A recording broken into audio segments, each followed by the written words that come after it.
Hey, welcome to the show, Leading and Growing Your Real Estate Business. This is Coach James Short, aka Shorty. And this is a show for those within the real estate industry wanting to lead and grow their real estate business. It's a series of interviews that we conduct for those within the industry. So we're finding out what those leaders are within the industry, what makes them tick, what's their story, what are their strategies, and how to become the leaders and the growers within the industry. But also, it's an interview series with those outside of the industry. I'm always a big believer of looking at a whole different part of the pie rather than just focusing on one part of the pie. Because what it does, it allows you to have a different perspective, allows you to get snippets or golden nuggets from those outside of the industry that can look in the industry and go, there's a different perspective. And so I encourage you to reach out to the guests. I encourage you to lean into these series to find out how can these pieces of information, experiences, stories help you lead and grow your real estate business. Welcome back to another edition. This next guest needs no introduction. Straight off the stage from Eric, Oliver Lavers from TRG. Thanks for having me. Thanks, mate. No, I appreciate it. Thank you. How was Eric? How was that? Mate, Eric was pretty amazing. I just said it's a big milestone in my career. Sure. I remember 13 years ago, I was sitting there for the first time and thinking to myself, one day I'm gonna speak at Eric. So it's amazing, I guess, when you sort of set that goal and actually achieve it. It's one of those moments that just it feels incredible, and then the thrill was incredible, and I was riding the high for about a week afterwards. Yeah. All the DMs, all the messages. It was really good, and like some positive feedback, which was good. And it's the problem with Eric is you sort of go, well, what's next? Because it was such a big lead up to get into Eric. Yeah. And now it's on the other side. So now it's about resetting and then thinking about what is next for Oliver Lavers, and that's the tricky part when you come off such a big high. Of course, but let's go back to that high though to get you to that stage. In relations to prepping for the day, it was a big process to prep for the day. When you're on that stage, were you actually aware of like the thousands of people out there? For those watching and listening, what is it like being on that stage at Eric? Yeah, it's interesting, right? So I was very nervous for there was a dress rehearsal the night before, right? And the auditorium was empty. It was pretty much just like the sound person. So could you see all the seats? See all the seats and everything. It was all lit up, and I was like, geez, this is pretty incredible. And anyway, I was really nervous about getting on stage, strapped on the microphone, and I'm like, okay, here we go, do the run through, and then the slides didn't work perfectly, or the video didn't work, and the run through of the speech was quite good. It was calming, and I think I was so rehearsed to getting there. Like I'd practiced every morning, every night, and I called you. I said, hey, can we do a Zoom? Can I practice my speech in front of you?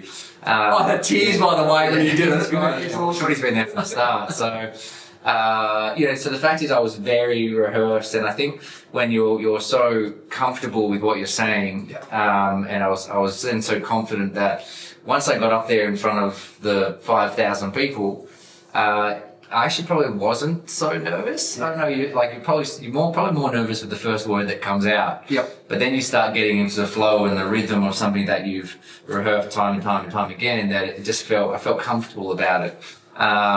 So I think it's all about preparation for me in that regard, and I have been prepared in everything I do my entire life. Which I want to grab that, right? Because that's a really good metaphor that we can transition into about that preparation, because go back to your first listening, that would have been one of the most nervous times. Yeah. And now look at the number of appraisals and listings that you've done over the years where you've just got into the flow because you practice it so often. Yeah. So it's a great metaphor, I guess, on everything that you do, which is probably one of your most amazing strengths that you have. Yeah. How do you get to that? How do you get to ensuring that you do that practice over and over again?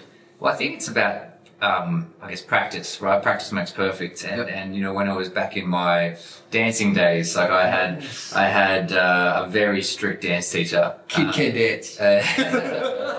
had a very strict dance teacher where, like, you know, you got one move wrong or one leg out of line, like they would make everyone start again, and it's like the little details that matter. So we used to be waiting in the wings for you to perform, and if they saw you in the wings, because you got to stand a meter back, but they were so wary of the audience having a most amazing feeling. They didn't want to see people waiting to go on, so you had to stand 2 meters to go. And if they saw you, they would start again, make everyone start again. It was that strict.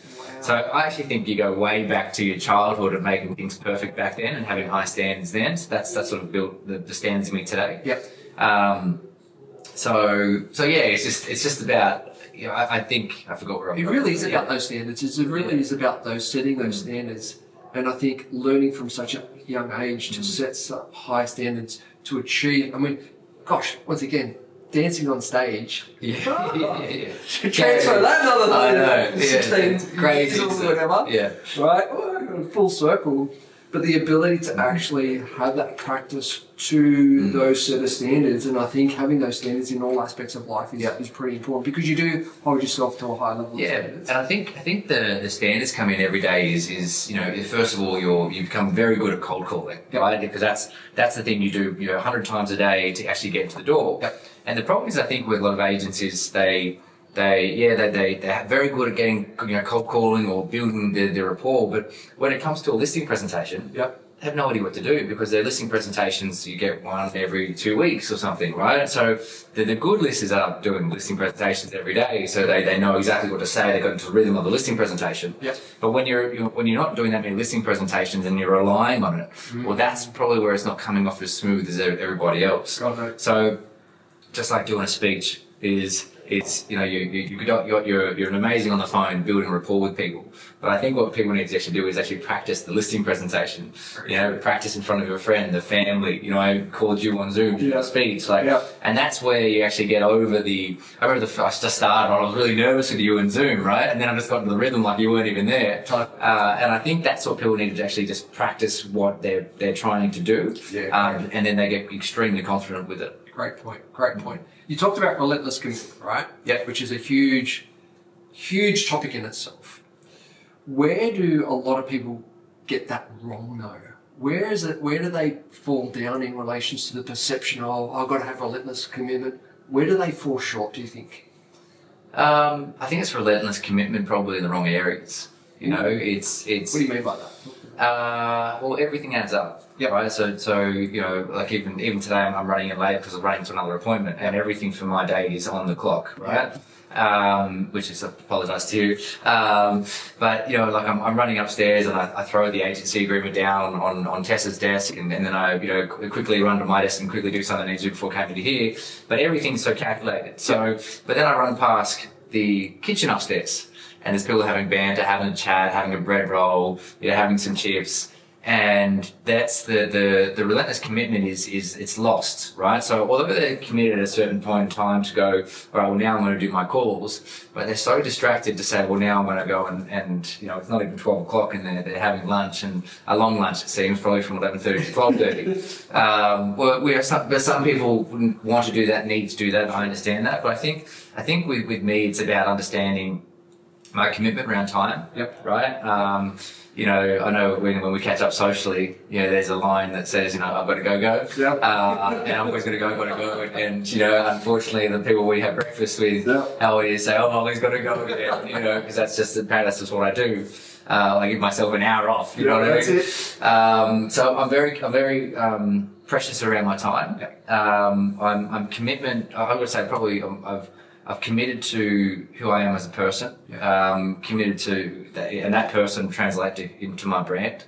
I don't do anything that doesn't feel right to me, and sometimes I lose listings because it doesn't feel right. And that comes to telling people some huge prices, and agents will go and buy the business, and you know, but unfortunately, I sit down in someone's lounge room and say that'd be great if you got it, but you know, if you're looking to buy another place, it makes me feel bad actually giving them the right advice, or being like my own mother. So yeah, that's sort of my version. And that's the I think what is really sings true to your brand is that authentic integrity piece, which seeing you and your journey has really allowed you to stand out as that leading agent. Yeah. Yeah. Because I think it's on the start. Yeah. And seeing you shine in that space allows you to say no and not get the business, but at the same time build relationships, like on your slide, where you had that, this drawing and that house and this house, and that opens up that relationship. Yeah. And I think in real estate, it is a relationship game. It's not a one and done. It's like one to many. Yeah. It's constantly building. Constantly building. Yeah. So in relations to that, let's unpack that for a minute. The integrity and authenticity of that, how can someone develop that? Hey guys, just a little side note here. How's it going? Are you on track this year? I know that sometimes this part of the year we can feel like we're in a bit of a grind, a bit of in the trenches. Are you on track from the original plans that you set out for the rest of this year? What I've realized is that with this time of year, we get so distracted and we've got trying to chase so many shiny balls and go down so many rabbit holes. And that's why I created a program called the 90. It's a framework that actually allows you to achieve more in 90 days than ever before. Some of the feedback that we've got from some of the people that have used the process, the 90, is that they've achieved more in 90 days than the whole previous year. So if you'd like to have the tools, have the techniques, have the framework on the 90, so you and your team can achieve more in 90 days than ever before.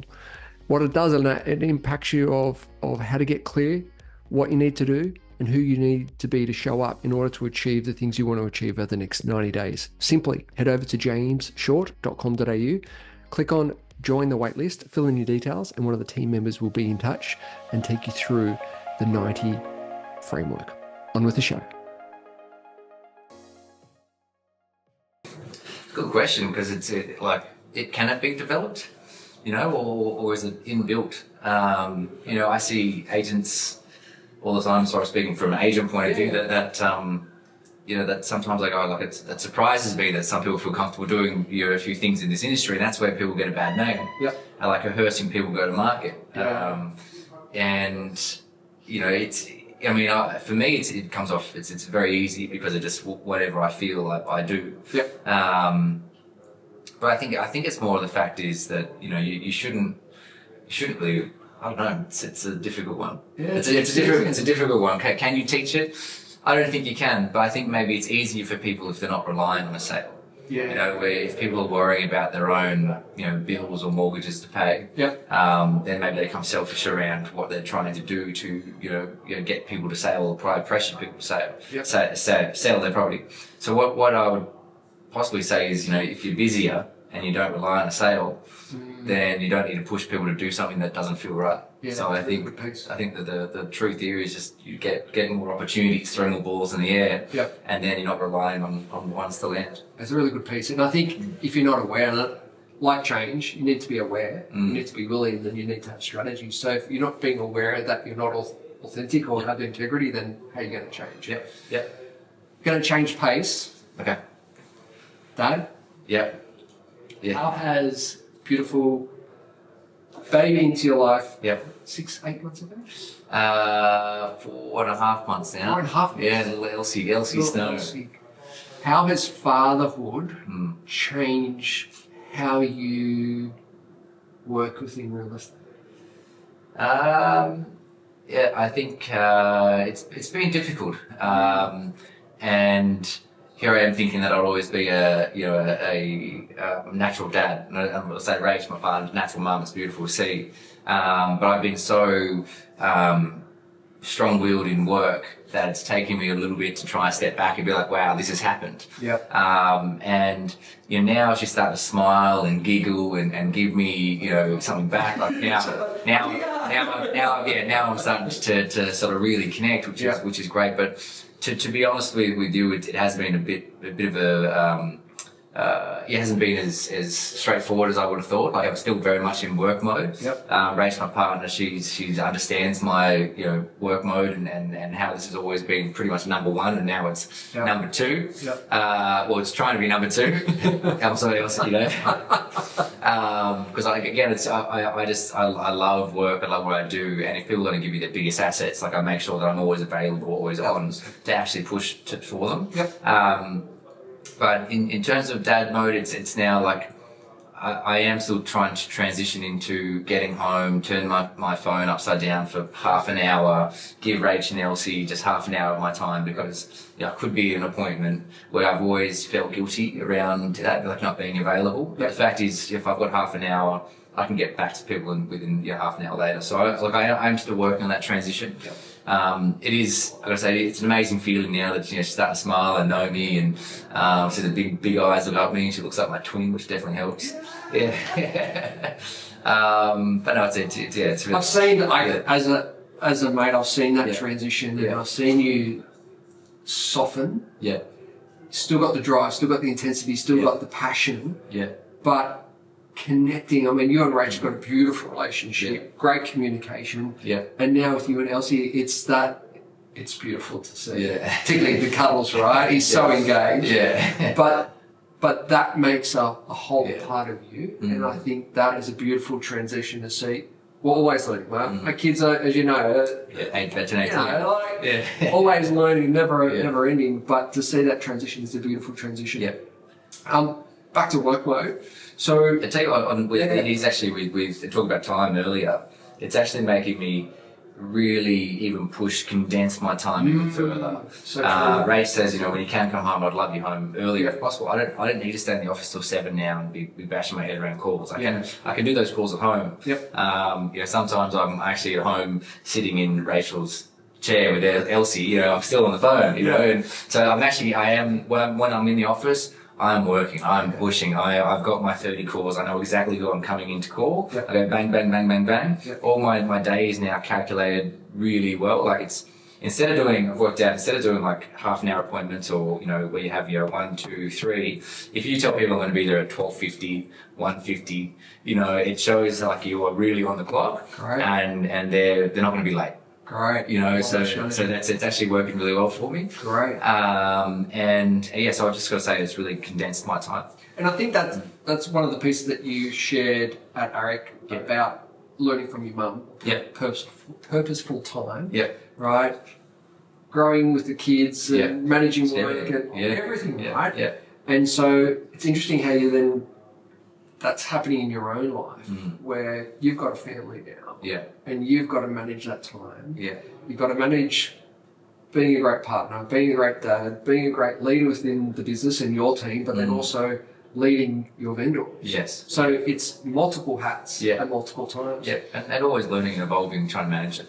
1,000%. Where do you find most, because you see a lot of other agents out there, where do you find where most agents can't manage those hats multiple times? Where do you see people? I think a lot of it is, I don't think they're reliable, and probably the standards. So, for example, right now, if a vendor calls me, I've got my team picking up my phone. Before we start this, I'm diverting my phone because I can't have anyone miss that call. Where they'll be like, "I'll get back to them in 4 or 5 hours." I'll call them tomorrow. So I'm making sure that my standards are extremely high with how I deal with people, and it's also about, I guess, letting go of a few things. So I'm lucky that I've got Tess on my team, and now I've built a strong team with Claudia and Tam, that the standards are very, very high. So I can now let things go in terms of, I don't have to open and close properties. That's because it's calculating my time. So I'm not running around turning on lamps and opening doors, and the team knows that it needs to be perfect. With Tess, in terms of proposal emails, I'll voice note her and say, this is what I need, a proposal email that's gone within 20 minutes. And she knows exactly how to write the email and how I want it. And we've just got a really good dynamic.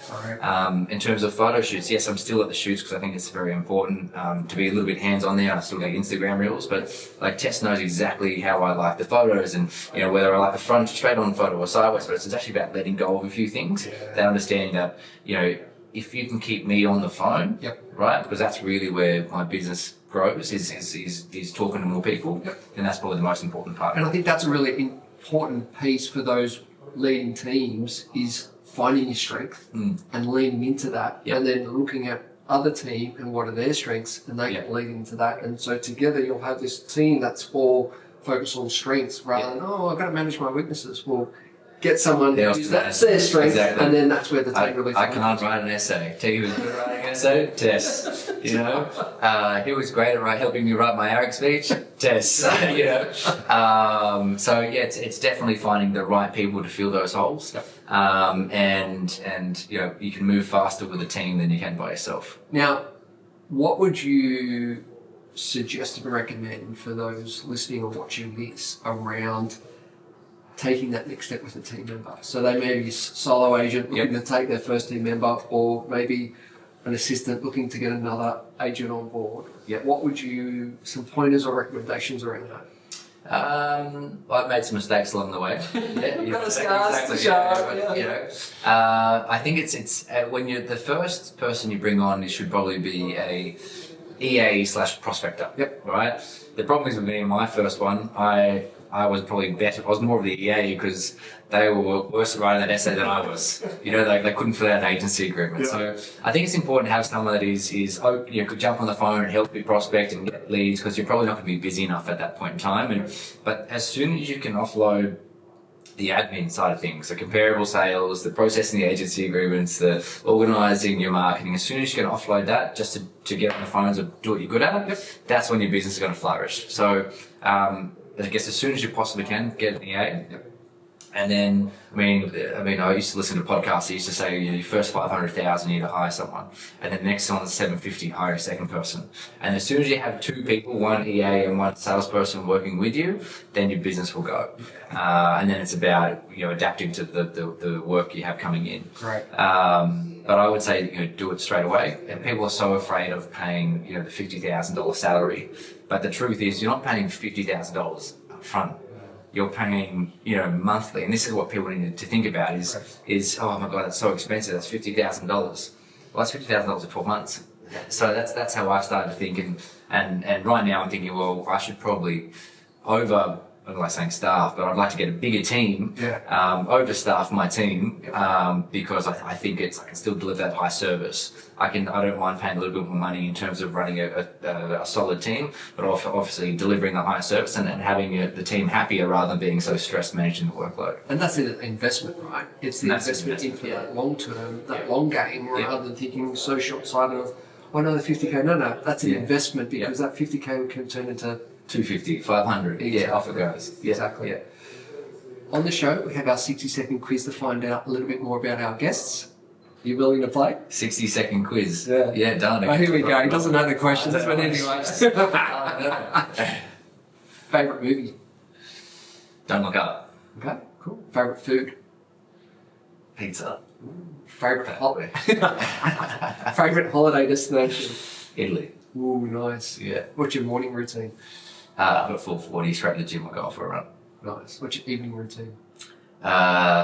Sitting on the couch with Elsie and Rach at the moment. Yeah. What's your most embarrassing moment? I could name a few, but we won't. We'll keep it PG. Yeah, I'm actually not sure. I've forgotten about them all. My most embarrassing moment. There's a scar that comes to mind is I used to be a fat boy growing up, and this is where people get their own issues. It was a breakdancing circle, and I weighed 64 kilos in year 6, but could walk in my hands. So I went to the breakdancing circle, walked in my hands, and there's this, you know, year 6 breakdancing circle, and everyone was not so amazed at me walking my hands, but it was more about my shirt coming up. So that's that's embarrassing for me at the time. Probably not what you're looking for. Totally fun. If you could invite 5 people to have dinner with, inspirational people to have dinner with, they could be dead or alive, who would that be? My dad, number 1. Mm-hmm. My mum, number 2. Mm-hmm. Justin Timberlake comes to mind. Yep. It's hilarious. I'm stuck. Who else we got? David Gray and James Shaw. Ah, there we go. Yeah. What a dinner. Yeah. Biggest regret? Not backing myself earlier. Yep. Fantastic. If you were Prime Minister for the day, what's one thing that you would change? Tax and real estate agents. Yep. Less tax. Best piece of advice? You're in charge of your own success. I love it. How can the audience find out more, follow your journey, and enjoy the road? Jump on my Instagram, Oliver Lavers, or Oliver_Lavers. Message me, call me. Fantastic. Just be part of it. Let's rock and roll. Let's rock and roll. Ollie, thanks for your time. Thanks, mate. Appreciate it. Good to see you. Thank you.